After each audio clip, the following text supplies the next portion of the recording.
যারা ক্ষমতায় আছে এবং ক্ষমতার কাছাকাছি আছে আমরা কাউকে আর বিশ্বাস করতে চাই না। এই সরকার কোনো সংবিধান মেনে আসেনি, এই সরকার কোনো নিয়ম মেনে আসেনি।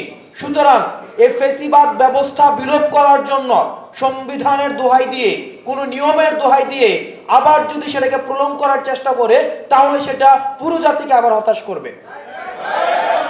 এই সরকার প্রতি স্টেপের মধ্যে আমরা প্রত্যাশা করেছিলাম ফিল করবে এই সরকার হচ্ছে একটি বিপ্লবী সরকার, কিন্তু এতদিন পর্যন্ত আমরা প্রত্যাশিত কোনো ধরনের আজকে হচ্ছে 5ই সেপ্টেম্বর, আজকে কিন্তু এই সরকারের 2 মাস হয়েছে, আমরা এখনো পর্যন্ত ওই ধরনের প্রত্যাশিত কোনো ধরনের স্টেপ দেখিনি যেটির মধ্য দিয়ে প্রমাণ হয় যে এই সরকার একটি বিপ্লবী সরকার। এখন দেখেন 25শে ফেব্রুয়ারি 2009 যখন বিডিআর বিদ্রোহের যে ঘটনাটি ঘটেছে তখন আমি ক্লাস 6-এ পড়ি এবং আমরা এই প্রজন্ম যারা রয়েছে আমরা 5, 6, 4 বা আন্দোলনে যারা হচ্ছে পরবর্তীতে 36 দিনের আন্দোলনে যারা পরবর্তীতে যুক্ত হয়েছে আমরা কিন্তু ক্লাস 3, 4, 5, 6-এর আমাদের জেনারেশন। এই পুরোটা সময় আমরা হচ্ছে এই বিডিআর কার্নেজটা হচ্ছে এই গভর্নমেন্টের প্রথম কোনো কার্নেজ, যেটা হচ্ছে ন্যাশনাল যে ইউনিটি, এই ইউনিটি প্রথম ফেসিবাদ ব্যবস্থা কায়েম করার প্রথম পদক্ষেপ, আমি যদি ভুল না করে থাকি। বিডিআর বিদ্রোহ থেকে শুরু করে এই সরকারের আমলে যত অপশাসন হয়েছে সেই অপশাসনগুলোর বিচার আমরা নিশ্চিত করতে পারবো। সুতরাং দ্রুততম সময়ের মধ্যে আমাদের যে বিদ্যমান যে সংবিধানটি রয়েছে এই বিদ্যমান সংবিধানটিকে বাতিল করে দিয়ে সংবিধান অবশ্যই আবার পুনর্গঠন করতে হবে।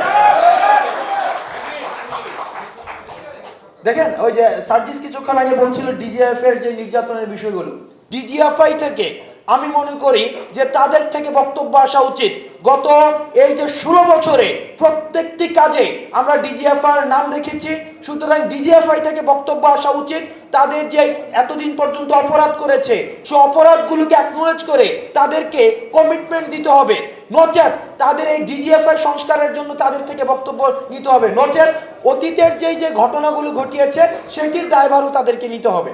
এখন আমরা মেন্টাল ট্রমার মধ্যে রয়েছি, আমাদের টলারেন্স লেভেল একদম কমে গিয়েছে। আমরা যারা ক্ষমতায় আছে এবং ক্ষমতার কাছাকাছি আছে আমরা কাউকে আর বিশ্বাস করতে চাই না। এই কারণে বিশ্বাস করতে চাই না, গ্রামে একটি কথা বলে যার একবার চুন খেয়ে জিহ্বা পুড়ে যায় পরবর্তী তার দই দেখলে হচ্ছে তার ভয় পাই। আমরা যেহেতু ইতিহাসের প্রত্যেকটি স্তরে স্তরে আমরা প্রতারিত হয়েছি, এই কারণে এখন ক্ষমতায় যারা রয়েছে আমরা তাদের থেকেও আমরা মাঝে মাঝে আমরা আশা হারাই যাই।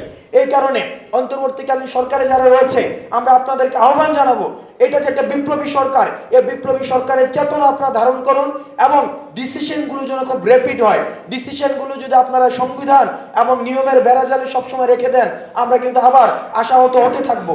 সেই জন্য আমরা আপনাদের কাছে প্রত্যাশা করব বিভিন্ন কমিশন গঠন করে দিয়ে যারা বঞ্চিত ছিল তাদেরকে কিভাবে অ্যাকোমোডেট করবেন সেটির জন্য আপনারা যথাযথ হচ্ছে পদক্ষেপ নেবেন। সর্বশেষ আমি গতকাল একটি রিপোর্ট দেখেছিলাম যে খুব সম্ভবত মেজর জিয়া, জেনারেল জিয়া এবং হচ্ছে তারেক সিদ্দিকী, ওনারা বেসিকলি বাংলাদেশে হচ্ছে রয়ের এজেন্ট হিসাবে কাজ করতেন এবং রয়ের যে পুরো এজেন্সিটা চালাতেন ওনারা হচ্ছে বাংলাদেশের স্পোক্স পার্সন হিসাবে কাজ করতেন। একটা সার্বভৌম দেশের মধ্যে, একটা সার্বভৌম একটা দেশে একটা পার্শ্ববর্তী একটা দেশের ইনফ্লুয়েন্স কি পরিমাণ ছিল যে রয়ের অফিস ক্যান্টনমেন্টের মধ্যেও ছিল, ক্যান্টনমেন্টের মধ্যে আপনার রয়ের অফিস ছিল। এই বিষয়গুলোতে এমন না যে এটা কেউ জানতো না, অবশ্যই এগুলো আপনারা জানতেন, সেনাবাহিনী জানতো। সুতরাং এতদিন পর্যন্ত যে নিশ্চুপ ছিলেন এখন একদম অজু করে একদম সাধু হয়ে যাবেন সেই সুযোগটি নেই। আপনাদেরকে অপরাধ স্বীকার করতে হবে।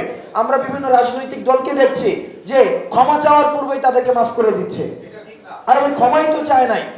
আমরা কি শুনেছি যে আওয়ামী লীগ এই পর্যন্ত কোনো বক্তব্য দিয়েছে? তাদের এই গণহত্যার জন্য তারা কি মাফ চেয়েছে? তো তারা মাফ চাওয়ার পূর্বে আপনারা কাদের ম্যান্ডেট নিয়ে আপনারা তাদেরকে ক্ষমা করে দিচ্ছেন? আওয়ামী লীগ যতদিন না পর্যন্ত তারা অ্যাপোলজি সিক করে বিচার নিশ্চিত করে এবং যতদিন না পর্যন্ত জনতা সিদ্ধান্ত নেয় ততদিন পর্যন্ত আওয়ামী লীগের পাবলিক অ্যাক্সেস আমরা ছাত্র জনতা কোনোদিন হতে দিব না। এবং 2014 সালে, 2018 সালে এবং 2024 সালের নির্বাচনে যারা অংশগ্রহণ করেছিল তারা মূলত ফ্যাসিস্ট সরকারকে তারা ফুট সোলজার হিসেবে কাজ করেছিল। সুতরাং আমরা জানতে চাই এই বিদ্যমান এখানে ব্যারিস্টার ফুয়াদ সাহেব রয়েছেন, আমরা এই বিষয়টি নিশ্চিত হতে চাই। কারণ বারবার বলা হয়, আমরা বিভিন্ন জায়গা থেকে শুনি যে উনি টুপ করে দেশে ঢুকে যেতে চান, উনি প্রাইম মিনিস্টার ইন এক্সাইল। এখনো পর্যন্ত উনি দাবি করছেন উনি হচ্ছেন প্রাইম মিনিস্টার ইন এক্সাইল, ওনার স্ট্যাটাসটা। কিন্তু দ্রুততম সময়ের মধ্যে বিগত যে 3টা সংসদ ছিল, এই 3টা সংসদকে কেন অবৈধ ঘোষণা করা হবে না? কারণ কনস্টিটিউশনে ছিল যে ডেমোক্রেসিকে আমাদেরকে সর্বোচ্চ জায়গায় রাখতে হবে। তারা যেহেতু ডেমোক্রেসি হত্যা করেছে এবং হত্যা করার কাজে অংশগ্রহণ করেছে, সুতরাং এই 3টা সংসদে যারা ছিল তাদেরকে রাষ্ট্রদ্রোহী মামলা দিতে হবে। তাদের সংসদ সদস্য কেন অবৈধ ঘোষণা করা হবে না? এবং সংসদ সদস্য হিসেবে যে সুযোগ সুবিধাগুলো নিয়েছে সেগুলোকে আবার রাষ্ট্রে ফেরত দিতে হবে। কারণ এগুলো আমাদের সাথে ওনারা প্রতারণা করেছে। আমাদের একটা জায়গায় মাঝে মাঝে আমরা ভুলে যাই যে আমরা হয়তো এই আন্দোলনটা 36 দিনের ছিল। এই আন্দোলনটা 36 দিনের না। আমরা হাসিনার পতন ঘটিয়েছি, ঠিক সবাইকে সাথে নিয়েই আমাদের রাষ্ট্র গঠনের কাজ করতে হবে। 5 তারিখের পূর্বে এক ধরনের আন্দোলন ছিল, এখন 5 তারিখের পরবর্তী পুরো সময়টা আরেক ধরনের আন্দোলন, এবং সেটি হচ্ছে ঘটনের আন্দোলন, এবং এই আন্দোলনটি হচ্ছে দীর্ঘস্থায়ী এবং সেটি আমাদের সব সময় করে যেতে হবে।